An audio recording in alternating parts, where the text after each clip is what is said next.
21 বছর 22 বছরের ছেলেরা নারে তাকবীর বলে স্লোগান দিতে দিতে যাচ্ছেন, তখন আমি একটু অন্তত পক্ষে সচেতন হয়েছিলাম যে আমাদের ইনপুটটাই ঠিক ছিল, পুলিশের গোয়েন্দা ফেলিওর হয়েছে।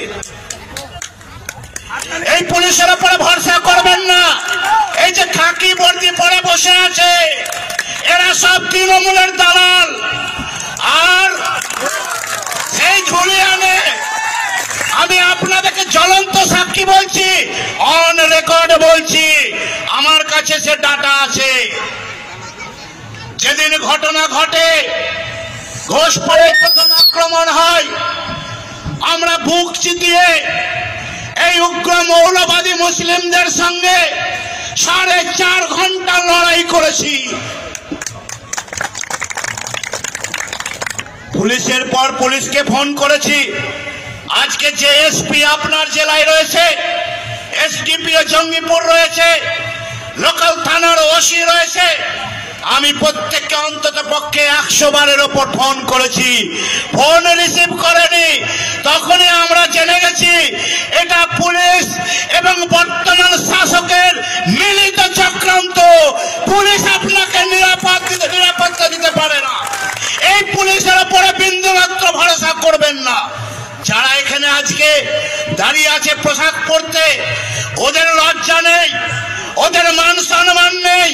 কারণ আমার মনে হয় এই প্রাইমারি টেট পরীক্ষা দিয়ে যেরকম বহু লোক টাকার বিনিময়ে চাকরি পেয়েছে, যোগ্যতাহীন হওয়ার সত্ত্বেও চাকরি পেয়েছে, এইরকম বর্তমান পশ্চিমবঙ্গের পুলিশ তারাও হয়তো টাকা দিয়ে মমতা ব্যানার্জির ভাইপোকে টাকা দিয়ে চাকরি পেয়েছে বলে তাদের আজকে পদলেহন করতে ব্যস্ত আছে।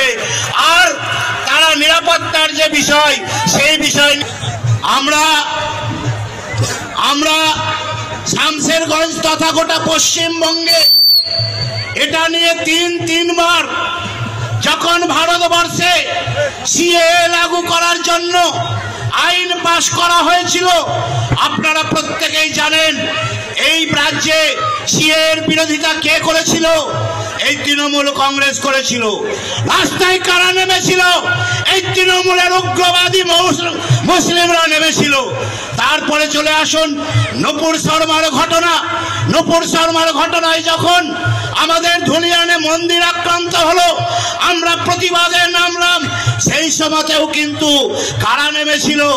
এই উগ্রবাদী মুসলিম পন্থীরা নেমেছিল। তারা কারা ছিল? এই তৃণমূল শাসকেরই সান্ডাগুন্ডা পান্ডারা ছিল। আজকে অনুরূপ ভাবে যখন ওয়াকফ বিল পাস করলো, বিল যখন আইনে পরিণত হলো, আজকে সবচেয়ে বড় বিরোধী দলের আজকে যদি বলেন ইন্ডিজোটের সবচেয়ে পশ্চিম বাংলায় শক্তিশালী দল কোনটি? সেটি হচ্ছে তৃণমূল কংগ্রেস। মমতা ব্যানার্জি প্রকাশ্য দুটি মিটিংয়ে বলেছেন, রামনবমীর আগে বলেছিলেন যদি মুসলিম সম্প্রদায় রাস্তায় নামে তাহলে আপনারা থামতে পারবেন তো। দ্বিতীয় কথা বলেছিল যে পশ্চিম বাংলায় এই ওয়াকফ বিল লাগু হবে না। এই দুটো কথা মুসলিম সম্প্রদায়ের মধ্যে ব্যাপকভাবে সম্প্রচারিত হয়, আর তারই ফলস্বরূপ হিসাবে আজ শামশেরগঞ্জ তথা ধুলিয়ান বেদবরা আজকে মুসলিম যারা আক্রান্ত হয়।